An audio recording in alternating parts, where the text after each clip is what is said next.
This is Stories from Elsewhere, a place for strange, unexpected, and revealing tales from here and beyond.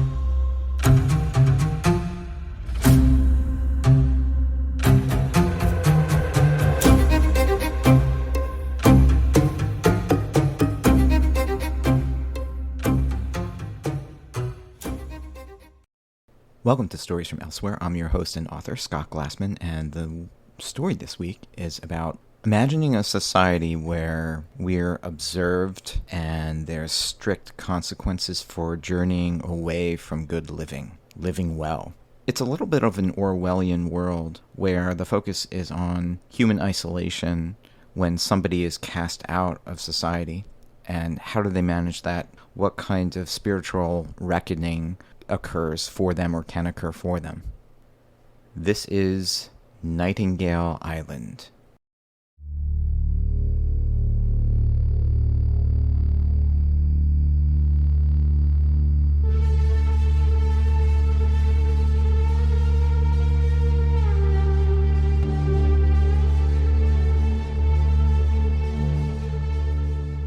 It's hard to gauge the appetite of the sea until you're marooned in the belly of it. A speck of dust floating in a wide corridor of sunlight, run roughshod with alternating troughs of shadow and crests of brilliance. The waves flash from aquamarine to olive because they devour the clouds, there for the taking in the low sky, with no one to say a small prayer for their vanishing. The schooner Daywake went under, but not before delivering Jacob like an eyelash into the Atlantic, resigned to coming apart at the threshold of a 30-foot swell. As the storm swept in, Jacob managed to tie himself into a life raft and wrap himself in life vests, as if to tell the world it could not yet abscond with him. He could float for as long as he could hold on to his life. This is what he told himself. This is what he believed. But who's to say how long one can hold on to life, a self, a story in the neat order of its chapters, 1,000 miles away from any brushed hint of land? Only a few darker blue shadows flecked the horizon. The Azores, Bermuda, the Canary Islands. Jacob could have drifted anywhere in any direction. He forgot what land looked like as easily as we forget our childhoods. The world is flat, and no one can convince us otherwise. There are no ostensible points of reference, no oil barges, cargo ships, fishing charters, transatlantic cruises, no lighthouses or guiding constellations. Night thoroughly dissolves you, as it would one more pinch of salt, for there is too much darkness and silence to know what to do with, and everything sinks eventually if you give it time. As you look up, you are no longer a living, breathing entity on Earth, but a loose-leaf awareness mirroring space, stars, water, more space, more stars, more water. There are no finite dreams in the open ocean. By the fourth day, Jacob believed the sun would burn the thirst of a desert into his bones. But he did not feel the pull of thirst. The sun seared his skin as if retaliating for some unknown infraction against it. A disregard for nature, perhaps, not an aversion. Simply a disregard, alongside a preference for the shining objects of a life well transacted. He thought, this is what fire feels like, and it's not that bad. Hunger did not jab his mind into a frantic grasping among the bluefish schools gathered around the raft. Leaping into the air, they crashed down, and with fin flicks sent sprays of the Atlantic over Jacob. A taunting, joyful baptism, as if daring him to snatch one up and bite into it, if only to go through the motions of eating, should hunger ever think to rise up in him again. Jacob watched the bluefish playing around the raft in their tight formations, how you might watch people walk by on a sidewalk as you sit at a cafe table with nowhere to be. The sinking happened when he closed his eyes 3 nights ago and considered the landscape. Marriage fraying, his trading desk at Wiseman falling behind from arbitrage competition, the Appalachian Trail of assorted substances. His children missing him greatly during that widening void of 14-hour days. Then not as much as they poured themselves into screens. Except for Amelia, who adored him and would not eat until he got home. And the end result, the zero in the zero-sum game. The letter from the Board of Adjusters folded in half beside a tall glass of ice and Maker's Mark, speaking its verdict in calligraphy, as if that would lay him more gently at its feet. Dear Jacob Maslow, it has come to our attention that you have allowed things to grow a good distance from you, despite numerous warnings from this board. You've mishandled the thread of your life, and while it is not our job to determine the cause, either by negligence or malice, we are writing to inform you that you must be put to sea at once. While we understand you may not agree with this decision, we expect you to comply and present yourself at the Navesink docks at 6 a.m. on the 25th. Please do not be late. Sincerely, the Board of Adjusters. Jacob considered throwing some clothes into a bag and setting off for their cabin in Ontario. But the men in tan suits would come for him in whatever forested corner he might tuck himself into, with faces that did not remember how to smile. There's only one boat tied up at Dock C, a battered 34-foot schooner with waterlogged, rust-stained planking, corroded rigging anchors, and a paint-stripped hull. You receive no provisions, no radio, no compass. One of the men in tan suits motors you out of the harbour, while the other watches like a stone cliff from the dock. Once a few miles out, your escort does you the courtesy of raising the sails. 15 minutes later, a small speedboat buzzes by and picks him up, leaving you to the mercurial moods of the sea, the speechless wind, the insistent sun, the ceaseless mind. If you turn the boat around, they will know, and the men in tan suits will come back in the speedboat, with electrified aluminum rods and faces etched in monochrome displeasure. You will not want that. So you must keep going, and forget there is such a thing as land, and that you had such a thing as a family.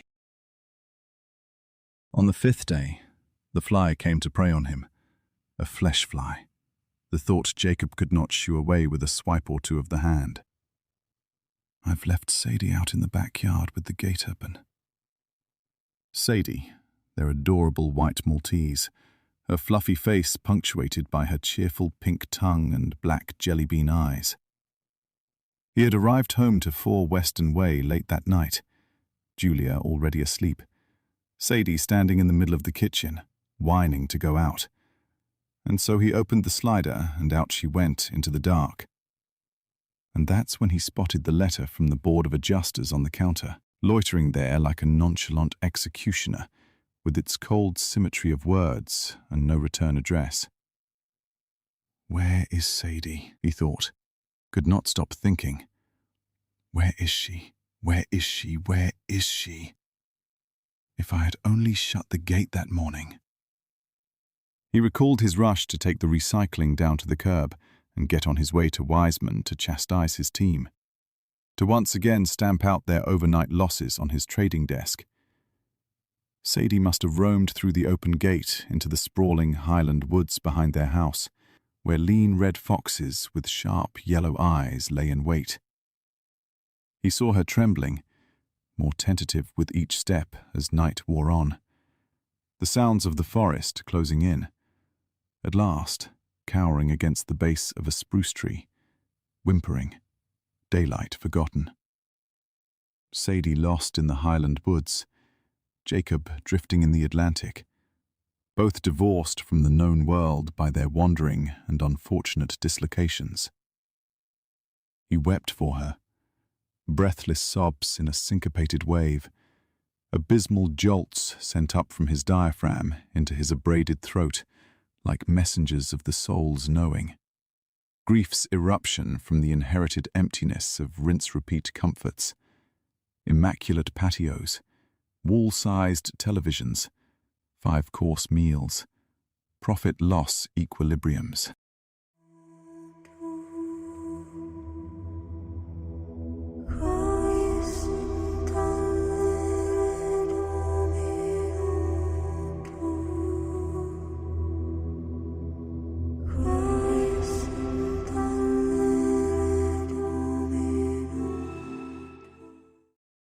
On the 6th day, the raft began leaking air, cut somewhere underneath. Nothing to be done about it, as if declaring enough of all this. It is the same way air escapes us, our depressurization over time by the checking of checkboxes, undetectable.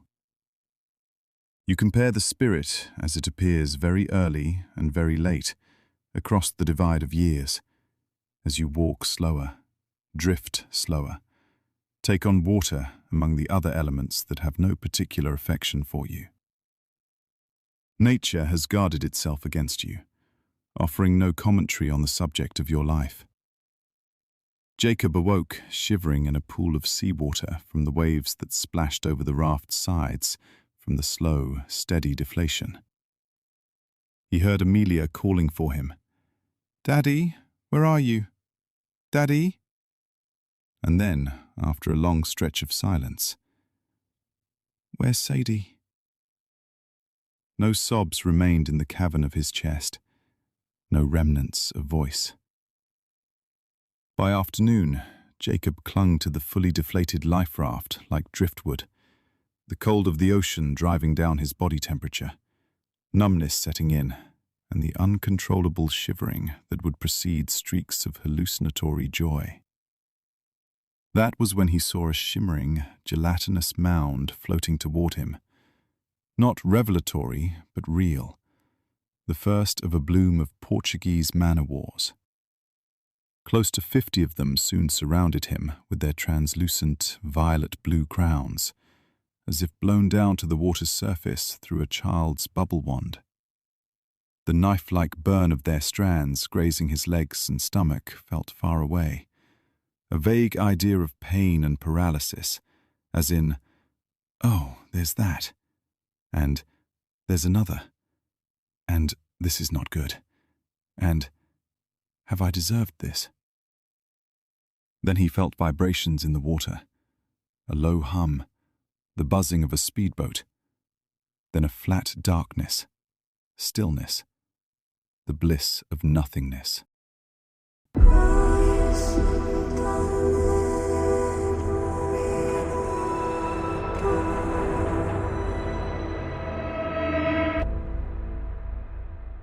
Jacob surfaced from the dark to feel a soft vinyl against his cheek, the heaviness of a thick wool blanket on top of him. He lay across the bench seats under a blue bimini, and from blur to resolution, registered the back of a man's head at the wheel, then his tan suit jacket. They raced across the open water, launching over waves and smacking down, launching and landing, then slowing. Jacob sat up, still soaked but no longer shivering, as they approached a ramshackle wooden dock jutting out into the water off a white sand beach. A man in white slacks and a white button-down shirt waited on the dock with a mooring rope in hand. He threw it to the man in the tan suit, who looped it around the cleat and extended a hand to Jacob, helping him out of the speedboat. "Welcome. You must be Jacob Maslow," he said. "I'm Alvin. We've been waiting for you." He gestured to the 20 or so men and women, all dressed in loose summer white clothes, lined up on the beach beside the dock in a receiving line. Jacob shook each of their hands as he moved down the line, legs stinging with each step from the man-o'-war venom. "This is Nightingale Island," said Alvin, "and you've been brought here for the reconnection." "Reconnection?" Jacob asked with some cracked voice, splintered, fighting to close the gaps. "Reconnection to what?" Some light laughter rippled down the line. "To all that was before," said Alvin. "We'll get you some balm for your injuries. You'd like that, yes? Yes, Jacob said. How long will I be here? Alvin looked at the others, some of whom tried to keep their smiles from showing. Well, that depends. Kiko here is going on her 5th year. A short, peaceful woman with crew-cut raven hair came forward out of the line, and once within breath's distance of Jacob, said, As if the sea should part and show a further sea, unvisited of shores, themselves the verge of seas to be. Eternity is those. Like a placid wave, after reaching as far as it could onto the beach, she receded, floating back into her place in line. Kiko adores Emily Dickinson, Alvin said. We all do here. Jacob could feel himself on the fulcrum, rising, falling, unsure, afraid, defiant yet spent. And Alvin recognized this from having seen it many times before on that beach. They can always take you back out to the open water, if you'd prefer that. Jacob glanced back over the ocean, that endless field of blue-green curls and random dips and peaks of rabid froth, opposed to anything too human. He caught the rock-face glare of the man in the tan suit, arms draped over the speedboat's wheel, studying them as though someday to paint a blank portrait. Think of it as a kind of reclamation, Alvin said. Renewal. It's a process like anything, longer or shorter, depending on how much you have to articulate through. The number of detours you've taken, and the number of miles you've drifted from the mainland, so to speak, and how receptive you are. To confession. Confession, said Jacob. He felt the sadness in Amelia's eyes as she stared at him from the top of their stairs at 4 Western Way, hugging the life out of her teddy bear Mara. What do I have to confess to? Yes, that is the question, isn't it? Alvin said, placing a hand on Jacob's shoulder. The others broke the line and pressed in around him, each placing a hand on Jacob until they had formed a wheel, their arms like white linen spokes, protective but cold as a stranger's friendship. Jacob, the hub, still soaked but no longer shivering, held in place at the center, not knowing what to think, a few trickles of blood dripping down his legs. I'm not dead, am I? He whispered. No, Kiko said. She smiled with graceful certainty. Eternity is always in between.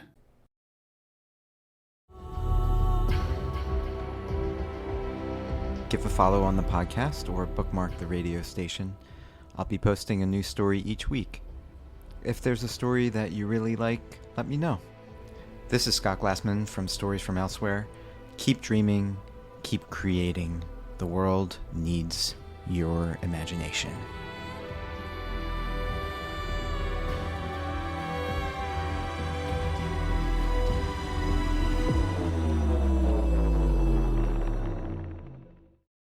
For more adventures into the unknown, subscribe to Stories from Elsewhere at storiesfromelsewhere.com.